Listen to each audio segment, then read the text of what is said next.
Oh boy, this is sick and disturbing. I'm sure you've seen these clips talking about cannibalism. I haven't looked further into it because it's already disturbing enough to know just that.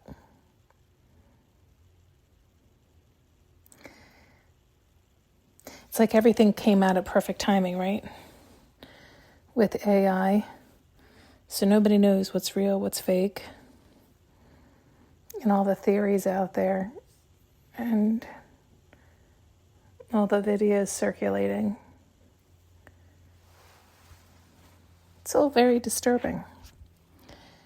But what they just showed me was this idea of,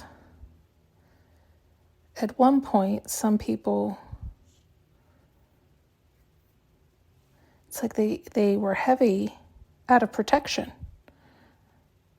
You know, it's like they were undesirable being that heavy. And so it's like they knew something. Again, I never looked at it from this angle because a lot of it is usually not through a conscious awareness, or at least I don't think. Again, I often think, does everybody know something? I don't know. I'm late to the party.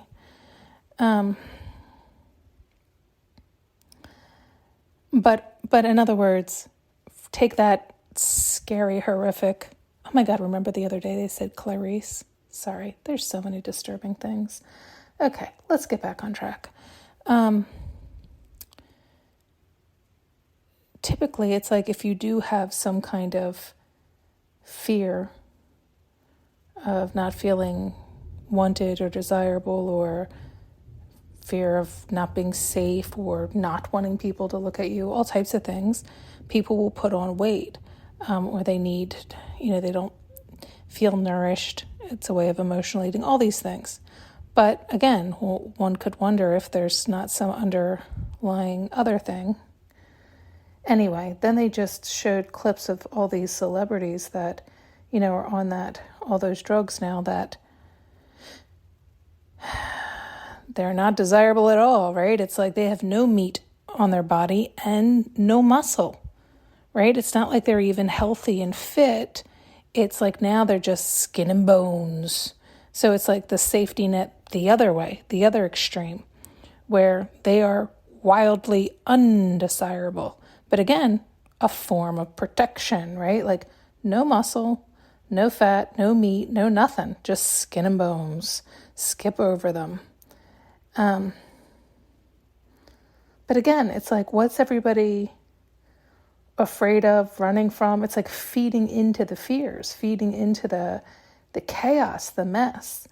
And you can get wrapped up into it quick. But again, if you get wrapped up into it and think about it and all these things, then we start to call it in faster and manifest it. And we're doing it. We're responsible for it the more we give it attention. But that's all it takes, is one seed was planted, and look what happened. One wild makes it come true, makes it happen faster, makes people live in fear, makes people question things. Do you see how that works? And it boils down to the same thing. Like, well, what are you going to do about it? Nobody's going to do anything about it. They're just going to keep talking about it. But the people they're claiming who are doing it are the ones who are in charge. Do you think they're going to put themselves in jail? No. So it's like, what's your best bet? Focus on what you do want. Love yourself. Teach your children how to love themselves, to honor themselves, to stand up for themselves. Does that mean you're completely out of danger? Nope. But the more you love yourself, the more protected you are, the more less likely you're likely to slip, right? You're not going to look for that outside validation, that outside acceptance, that outside belonging. You're going to know the real from the fake because you're going to know what it feels like to really love and honor yourself.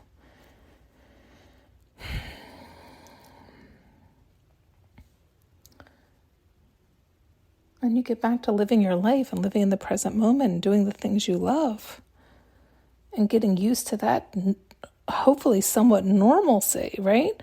This other stuff is insanity, and it just gets worse the more you play into it. And how's that feel, right? Is that how you want to live? So, in other words, I know people are like, well, you can't bury your head in the sand. Okay, well, jump up and down and scream. You're just calling it in sooner and faster and quicker. You're doing nothing but attributing to what you're saying, you're claiming you don't want. So go ahead, cause more of a ruckus. As far as I'm concerned, you're then on that team. Even if you're opposing it or in resistance, the more you resist, the more it persists. So you're on that team. No, I swear I'm not. Well, do you see how that works? So it's like the more we become conscious of that, and the more people open their eyes to that and stop, it's like bucking the current of attempting to scream more, scream louder, resist, call light upon it. I mean, I hear you. I was there for a long time too. I think everybody gets it, but you have to get past that and get back to, okay, do you want to live your life doing that? Right? And some do. Some are doing it for the recognition. Some are part of the machine. Some are hired to be the devil's advocate. Some are, literally doing their job because it's adding fear. It's adding resistance, which is adding to the numbers, which is irrelevant. It's numbers. The more people focused on it, good, bad, and different, is helping it manifest into reality. How can you win? Love yourself and talk about the things you want to talk about that feel good and help others feel good.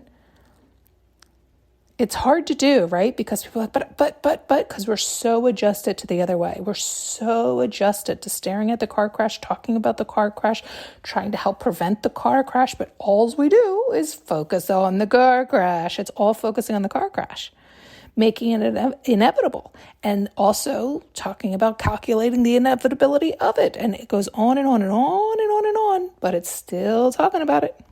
So it's still calling it in because apparently you like it because you can't shut up about it. Alrighty. Thanks so much for tuning in and listening. You can now purchase an audio journey with me using the link below.